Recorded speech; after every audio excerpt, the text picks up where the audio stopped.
Hindi talaga ako yung pinakamatipid na tao na with everything that's happening, everyone is affected. One way or another, we're all affected. There's certain stigma na hindi nagbabayad ng tax. So don't lose yourself in the process of, you know, figuring things out. Hindi ako naglalay. Mga 100 questions yung about toxic friends. As in,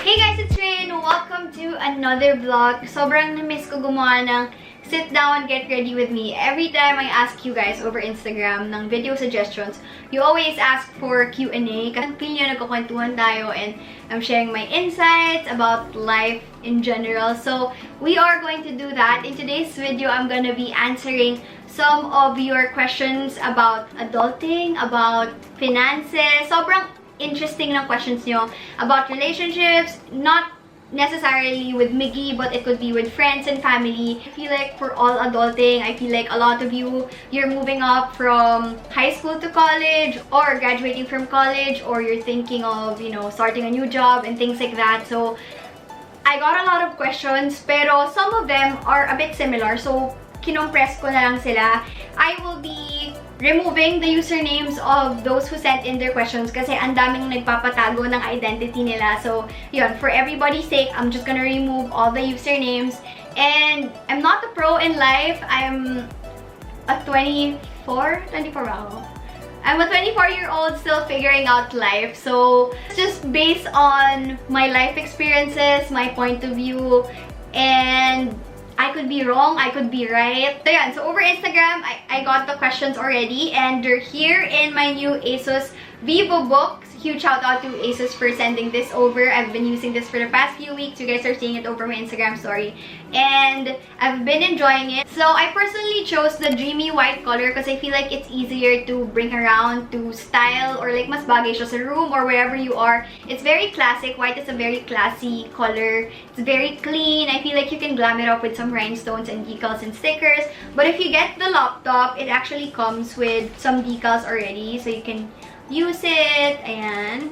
So very quickly, I'm just gonna quickly share with you like yung design ng new laptop ko before we jump into the question. So what I like about this, it has a 3-side nano edge display. So I'll show you. Very thin yung sides niya. So you get this 85% screen to body ratio. It's very nice. And okay siya for editing kasi the colors are really nice. Like in terms of graphics and colors, what you see sa screen is very identical to what you see in real life. In terms of weight naman, it's very thin and light. Like, ayan, ganyan lang siya kanipes. Nipes? Ganyan lang siya kanipes. So it's very easy to carry it around. Tapos, manipis siya. Tapos magaan. And sobrang classy and simple lang nung design niya. Alam mo yun? So, ayan. So, if you're looking for a new laptop, since we're all working from home, or for online classes, then you can consider getting this laptop. And I'm just gonna open your questions. Inedit ko na siya in such a way na pinaghiwa-hiwalay ko yung questions about adulting, finances, and relationships para mas tahe yung flow natin today. And I got a lot of similar questions or related questions, so I'm gonna be answering them na magkakasama. And while I answer them, I'm gonna be doing my makeup. So, yeah, let's do our makeup. Okay. Ano kaya unahin natin? Let's go to finances first kasi, wala. Parang never natin napag-usapan yan dito sa channel natin. So, unahin natin yon, finances, and then let's go to adulting, and then let's go to relationships. I hope by the time you're watching this, you're laying down, you're on your bed, or I don't know, having some snacks. Ito yung type of video na dapat sobrang chill na lang kayo para nagkukwentuhan na lang tayo. Okay. So, ang dami kong nakuhang questions na saving tips. Like, what I do to save. And sa Instagram stories ko, I shared with you guys na hindi talaga ako yung pinakamatipid na tao na mamimit nyo. You know that. You probably, kita nyo naman yung mga hauls ko. Pero, by the end of 2019, nag-real talk talaga kami ng family ko, especially my mom and my brother. They really talked to me and sila yung nag-advise sa akin to take my finances seriously and you know, kailangan ko na talagang mag-save up, mag-invest on the important things because we're not getting any younger. So, first, I have a separate account for my savings. So, meron akong specific account na money for my daily expenses, my bills, money that I will be using for investment, for businesses, naka-separate yun. Tapos, meron akong isang separate account na nandun lahat ng savings ko. Yung separate account na yun, literal na ibang bangko siya. It's a different account. It doesn't have an ATM. It doesn't have a mobile banking app. So, it's very hard for me or like close to impossible for me to get money from there. So, it's very effective sa akin. Kasi, aminin nyo, pag may mobile banking kayo, it's very easy to buy online, very easy to swipe kapag may ATM, very easy to withdraw. Kaya yung money ko na ina-allot ko for my savings, I really put it in a separate account. Hindi ko siya nagagalaw. Second, I don't use a whole paycheck to buy something that I want. So, needs and wants, super different things. So, I'm talking about my wants. I used to do that. Like, kuwari, okay, may papasok ako na 10,000. Then, kaya ko pala bumili ng bag worth 10,000. I used to do that. Wala pa yung money in my hands. Alam ko na agad kung saan siya dadalhin. And that is so bad kasi wala akong nasisave. Kasi wala pa yung money sa hands ko. Alam ko na yung kung saan siya maa-allot. So, what I do right now is, if I want something really bad, I just get, let's say, 5% from all of my paychecks. 5 months. After 5 months, dun mo lang nabuo yung 10,000 from those 5% per month. Then, dun mo lang bibilhin yung mga luho mo or yung wants mo. I started earning for myself before college. So, at the back of my mind, I was like, okay, I'm still young. Pwede pa akong magwaldas ng pera. Time will come that I'll really start working and saving up money. But then, you know what? You're never too young to save kasi you never know. Like right now, with everything that's happening, everyone is affected. One way or another, we're all affected. And kung wala kang savings, ang hirap. This is my second bottle of the Selfcoding foundation. Like, parang grabe yung coverage niya. I don't need to conceal anymore. But it's not matte and it's very skin-like. So, I might have a promo on this, but just check the description box. When are you planning to invest for your own property? How do you save and what do you invest in? Miggy and I started a few businesses at the beginning of the year. And lately, nag-invest ako sa business, property. I also pay for my insurance. So, yun nga, yung sinabi ko kanina, na you never know when kung magkakasakit or whatever happens to you, it's nice to have a security blanket. So, yun, I invest sa insurance, sa property, and sa business. How do you save if you still buy luxury items? Okay, so personally, I don't think there's something wrong with buying things that you want. Not necessarily things you need, like necessities. Pero yung mga things na, little things that you want, like skincare, makeup, or like bags and shoes. There's nothing wrong with that kasi you work really hard for your money and there's nothing wrong with, you know, spoiling yourself. Kasi at the end of the day, pera mo naman yan. Pero for me talaga, don't spend beyond your means kasi mahihirapan lang kayo in the end.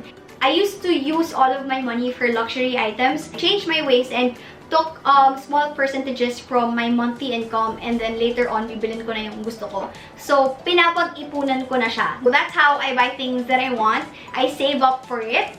And siguro, very important yun nga, yung pag-allocate nyo ng money. And follow-up question, same person asked, do you do installment when purchasing luxury items? Meron akong two opinion on this.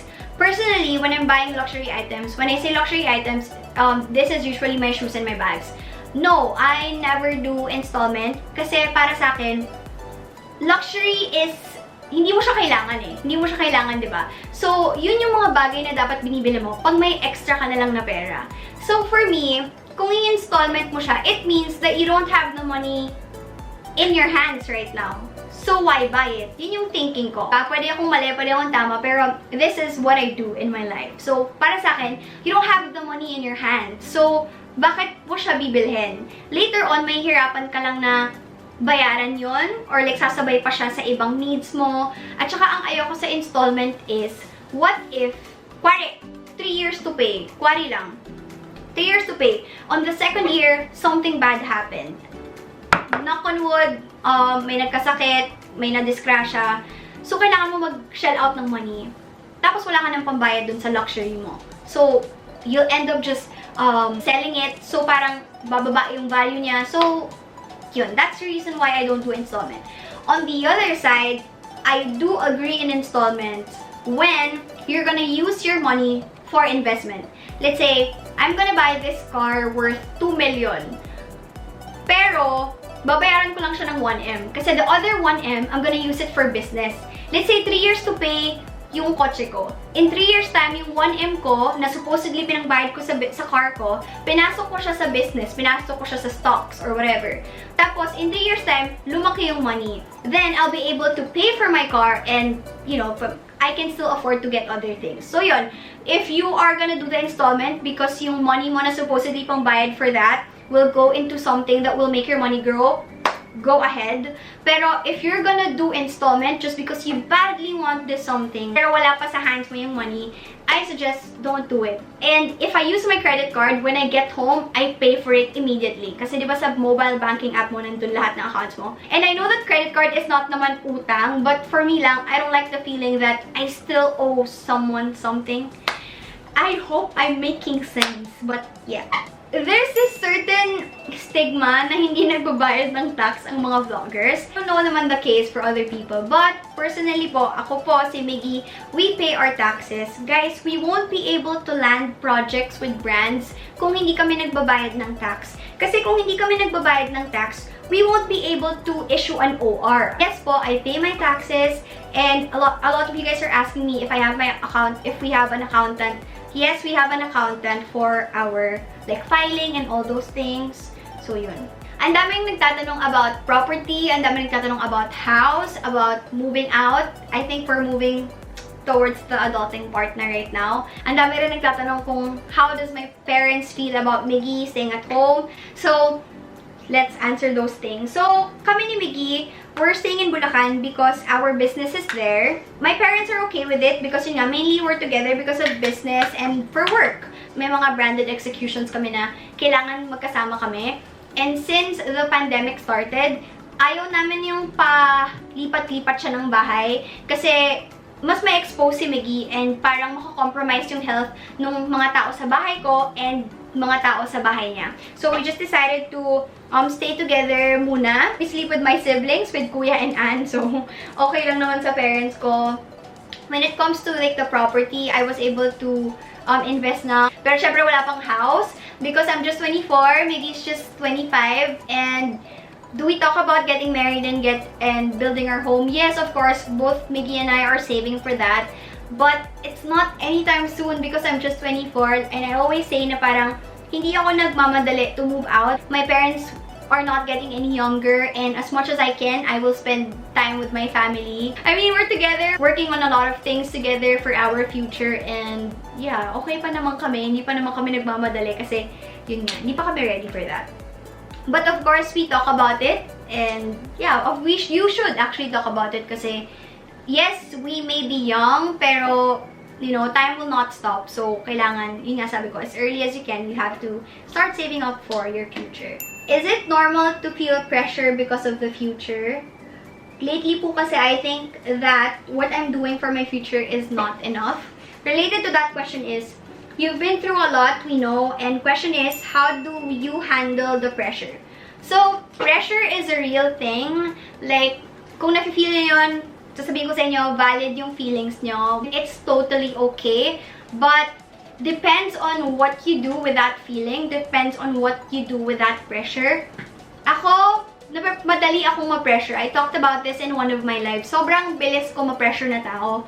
Like, nung lockdown, I'm gonna see my friends posting a lot of videos on YouTube. And I ask myself, bakit ako hindi ko magawa? Bakit hindi ko makuha yung strength to film and to create content?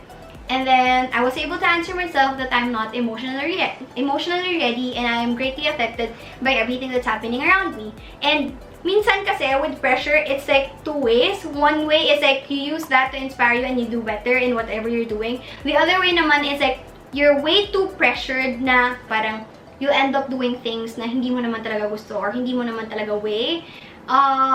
You'll end up comparing yourself to other people kasi you're way too pressured, especially in the age of social media. Like, it can really shape the way you see other people and the way you see yourself. Na parang, yeah, you end up comparing yourself to other people. Sometimes, hindi mo napapansin na may mirror mo ng ibang tao. Parang nalulose mo yung identity mo, nawawala yung sarili mo. So, don't lose yourself in the process of, you know, figuring things out. Ayun, I feel like that's also related to the next question, which is, how do you not let your daily struggles defeat you?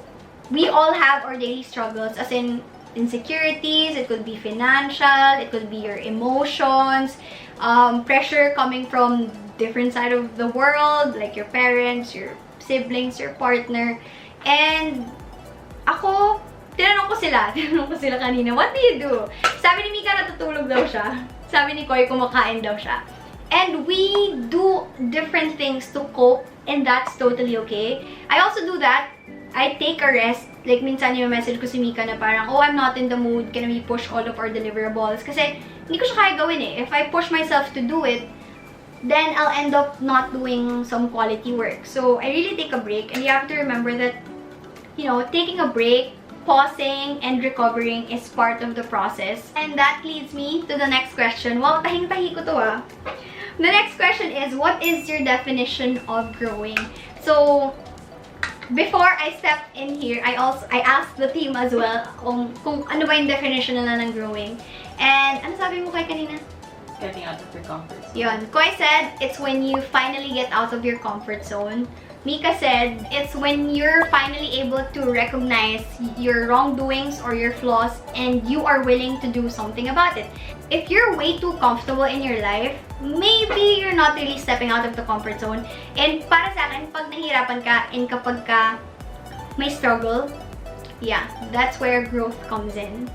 That's why part siya ng process, the struggle, the heartaches, and everything. Diba, kapag ka nakapag-break ka sa jowa mo, after nun, you're a better person, you're a stronger person, which means you grew as a person. So, like, going through the heartaches and going through the, you know, rough paths is really part of growth.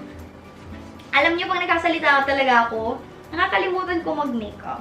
Eto, medyo light naman. What do you do on your me time and how important it is, especially now? So now it's really important to do things that will make you and your soul happy so that you stay sane.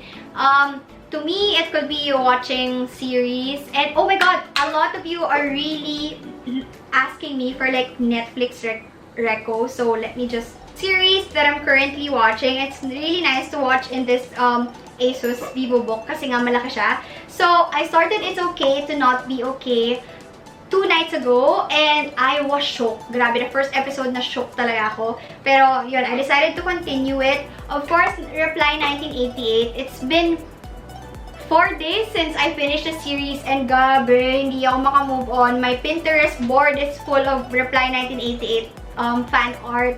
It's just so good. It talks about, you know, growth as well.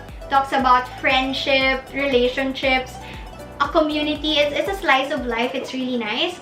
I watched The Kissing Booth too, but you know, it's just very light. Parang pag wala ka na magawa, panoorin mo siya. I watched through Night and Day and grabe po yung iyak ko. And kagabi pinanood ko is ang pangarap kong hold up. It's very entertaining. It's really nice. Spotify naman, I can show a screenshot of the playlist I listen to. I listen to late 2000s. Yun yung parang working playlist ko whenever I work. Yun yung pinapakinggan ko yung late 2000s. I can put a photo here. So, whether you search yung username. And then, meron akong slow and chill na playlist. Actually, yung mga playlists na pinapakinggan ko, it's made by my friends na binibigay lang nila sa akin. I use that playlist whenever I brainstorm with myself. Like, whenever I, you know, take notes when it comes to whatever content I want to do and those things. So, what else? Ano pa bang i-share ko? Those are the things that I do sa me time ko. I do my skincare. Skincare is very therapeutic for me. So, meron akong question dito, but I think it's very timely. She asked na parang, with everything that's happening right now, anong difference sa workflow mo? In one of my vlogs, you saw us using Zoom to shoot, and it was a sobrang new ng experience niya for us kasi parang, syempre with shoots, lahat ng tao nandyan, you have the prod team in front of you, but nung time na yun, it was just me, Koy, and Mika, and the rest of the team is nasa laptop lang via Zoom. So, ayun, we use a lot of Zoom, we use a lot of Google Drive kasi lahat ng file transfer lang via online, of course. Lahat pitching, meetings, everything nangyayari online via Zoom or via Google Meet.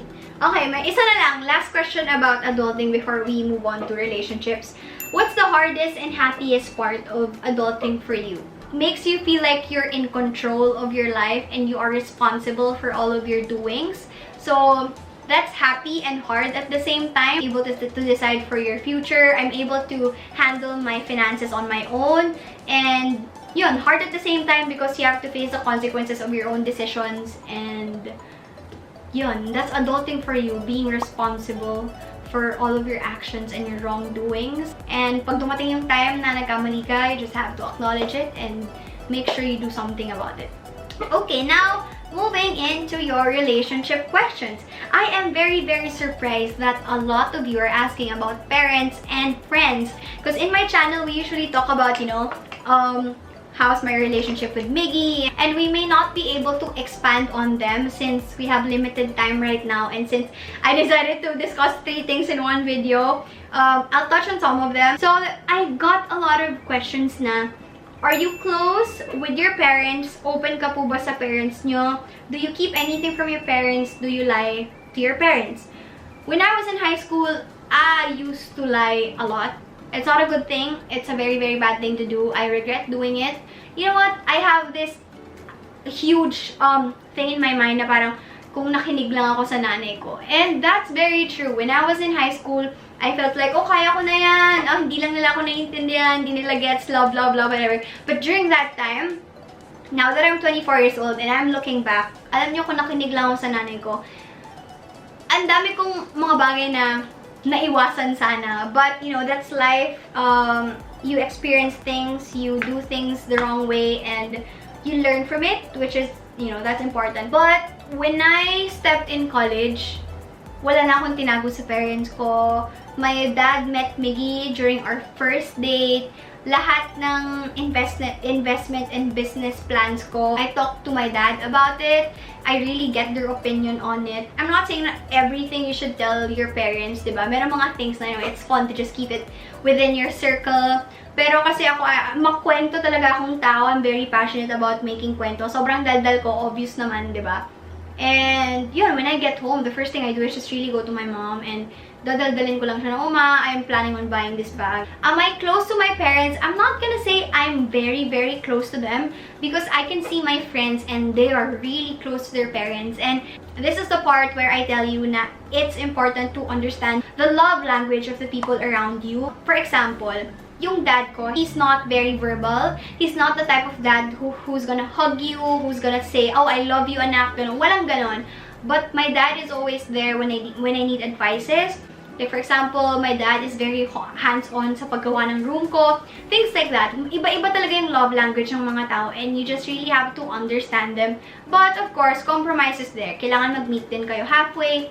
So, ayun. Iba kasi yung love language ng dad ko specifically. So, I feel like I'm not super close to him, but I'm open to him. Like, if I have to say anything, I'll be able to say it. 100. Hindi ako naglalay. Mga 100 questions yung about toxic friends. As in, ano bang meron? The fact that you guys were able to ask me that question, it means you guys probably have seen a lot of red flags.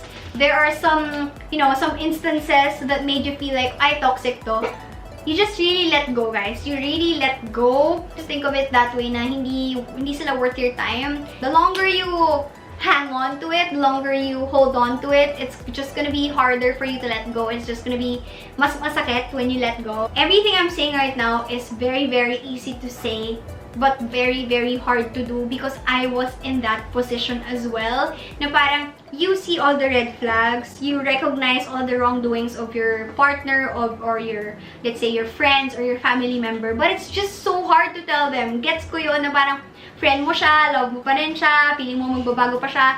I used to think that way na parang Okay, I see the red flags. Come on, bring the red flags to me. I'll heal you. You have this thinking na, oh, he loves me, they love me, they're gonna change for me or I can change them. No, people won't change kapag ayaw talaga nila. Kahit mag-effort ka pa, basta ayaw nila mag-change, they are not gonna change. So, never feel that you are responsible to make someone better. Okay, next question is, ito din, ang dami nagtatanong. Paano natanggap ng parents mo yung relationship mo with Mickey? Yun kasi we started na malinis lahat, open lahat, honest lahat. Yun nga sabi ko sa inyo, the very first time na nag-date kami ni Mickey officially, he brought me home, minit na yung mom ko, and sobrang shock ako kay kuya kasi inakyat niya yung tatay ko. Minit na yung dad ko. And he's the very first guy my dad ever met. We don't have any secrets. Whenever we go somewhere, we travel somewhere, may it be for work or for leisure, so sabihin namin sa parents ko, how do you handle, ang daming question na parang, how do you keep in touch with your friends? How do you maintain your relationship with Chelsea? Feeling ko ang dami sa inyong question about Chelsea kasi, alam nyo na we've been friends for, I think, more than 10 years now. And a lot of you are asking na parang, paano namin na-maintain yung friendship? We never felt the need to maintain anything. Parang it comes out naturally lang. Pero walang certain expectation. Alam mo yung parang, ay, pag birthday ko, dapat may gift sa akin yung best friend ko. Ay, dapat, kasi may mga, oh my god, ang daming ganito. Ang daming mga best friend na nagtatampo na, ay, oh my god, lagi mo na lang kasama si ganito. Or, oh my god, lagi ka na lang kasama mo yung boyfriend mo or yung girlfriend mo, yung wala ka ng time sa amin. You have to understand na when you're growing, mas, ano yun, dumadami yung responsibilities, and maraming priorities yung mga tao, and you know, you just have to be there and support your best friend, your friends. Very low maintenance kasi talaga yung friendship namin. It's very low maintenance, pero sobrang clingy namin. Pero kasi ako talaga, huwag tayo mag-set ng mga expectations kasi dyan tayo na-hurt, di ba? Pag nag-expect ka ng sobra-sobra, dun mo na-let down yung sarili mo. In the age of social media, parang wala ka ng excuse not to get in touch. Hello, andyan lahat ng pwedeng pang message, video call. Yung raw ng video na to is more than 1 hour. And we will try our best to, of course, squeeze it in. And let me know down below kung gusto niyo pa ng isang something like this. Alam mo yun, para we can focus on a certain topic. Sorry, nilagyan ko kasi ng gamot yung hair ko kagabi. Kaya parang ang oily niya. Tsaka ang dami kong BB hair.